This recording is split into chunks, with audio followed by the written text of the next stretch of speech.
এই জঙ্গলে অবস্থিত। এটা আমাদের অবশ্যই লক্ষ্য করতে হবে। গরম লাগছে দেখে না ডুব পাতাছি। এইটা কিন্তু একটা মাচা স্নেকের গাতা। এই জায়গায় মাচা সাপ থাকলে সেটা আমি ধরতাম। এইটা কি? ওয়াও! ও মাই গড! মাচা স্নেক! এটা এক অদ্ভুত প্রাণী, এটা এই জঙ্গলে থাকে। এই মেয়েগুলো কি কইতাছুন? কি আর অদ্ভুত প্রাণীটা নি? আমি তো না আকবার আইছি। ও মাই গড! এই সেই টেকটা কুমির। এই মেকারে কুমির ডাকতাছুন। গরম লাগছে দেখে না ডুব পাতাছি। ও অনেক কান্দা তাই কিন্তু বিট না লায়াম। ওয়াও! কি এক অদ্ভুত ফল! এটা আমাদের খেতেই হবে, কেননা আমরা খুবই ক্ষুধার্ত। এই মাত্র আমরা হেলিকপ্টার থেকে নামলাম। আরে ভাই, কি আর হেলিকপ্টারতে নামলাম? পাহাড়তে ফাল মাইরা পড়ে গেছি গা। যাই হোক, এখানে কিন্তু নিজেদেরকে টিকিয়ে রাখা অনেক কষ্টকর। এটা হচ্ছে পৃথিবীর সবথেকে ভয়ঙ্কর একটি আমিজিন জঙ্গল। আরে ভাই, এটা কি কইতাছুই? এটা তো অ্যামেজিং জঙ্গল না, এটা হচ্ছে আমাজন জঙ্গল। তুই যাই বলিস, এখান থেকে বেঁচে ফেরাটা কিন্তু আমাদের জন্য একটা চ্যালেঞ্জিং হয়ে যাবে। এখানে কিন্তু ভয়ঙ্কর ভয়ঙ্কর প্রাণী বাস করে। এই জঙ্গলে সবচেয়ে বেশি মারাত্মক একটা ক্ষতিকর জিনিস হচ্ছে স্নেক। পৃথিবীর সবথেকে ভয়ঙ্কর স্নেক হিল কিন্তু এই জঙ্গলে অবস্থিত। এটা আমাদের অবশ্যই লক্ষ্য করতে হবে। প্রথমে আমাদের এই উঁচু পাহাড়ের চূড়ায় ওঠার রাস্তা বের করতে হবে। তারপর আমরা খাবার সংগ্রহ করব। তারপর আমাদেরকে একটা ভাগ মারতে হবে, আর সেটাই হবে আমাদের দুপুরের খাবার। না, একটা ভাগ আমাদের কিছু হবে না, কারণ আমরা অনেক পরিশ্রম করেছি।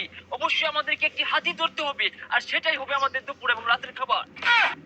আমরা কিন্তু হাঁপিয়ে গিয়েছি। আমাদের এই চূড়ায় উঠতে হলে আমাদের রসা পদ্ধতি অবলম্বন করতে হবে। হ্যাঁ, অবশ্যই আমরা রসা ছাড়া কিছুতেই উঠতে পারবো না। দাঁড়ান ভাই, জীবনের এত ঝুঁকি নেওয়ার দরকার নাই। আমি এই রসাটাকে ওই গাছে বেঁধে দিয়ে আসছি। যদিও আমি পাহাড়ের চূড়ায় উঠে পড়েছি, কিন্তু রাসেল ভাইয়ের জন্য আমাকে আবারও নিচে নামতে হবে। আমার সহকারী কিন্তু একদম বোকা প্রকৃতির। তিনি কিন্তু পাহাড়ের চূড়ায় উঠে পড়েছিল, আবারও তিনি নিচে নেমে আসছে।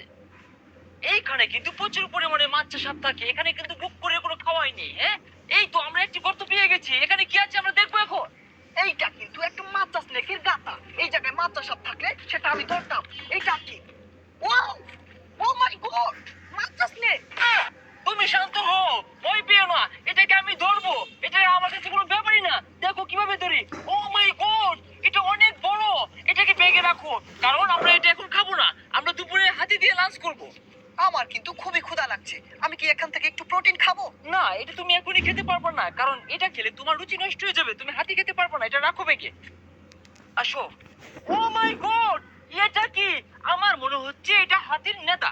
যেহেতু হাতির নেতা এখানে আছে, আমার মনে হয় হাতি একটু সামনেই পাওয়া যাবে। এই হাতিগুলো এদিক দিয়ে কিভাবে চলাচল করে? এটা তো অনেক খারাপ। এই পাথরটা ছাড়লাম, দেখো কি অবস্থা। আমি দেখো দেখো। আমাদের এখান থেকে নামাটা খুবই জরুরি, কেননা আমরা খুবই ক্ষুধার্ত এবং আমাদের হাতি শিকার করতেই হবে। আমরা অনেক পরিশ্রম করেছি, আমরা অনেক ক্ষুধার্ত হয়ে গেছি। আমরা এখনো কিন্তু হাতির সন্ধান পাই নাই। আমাদের কিছু একটা খেতেই হবে।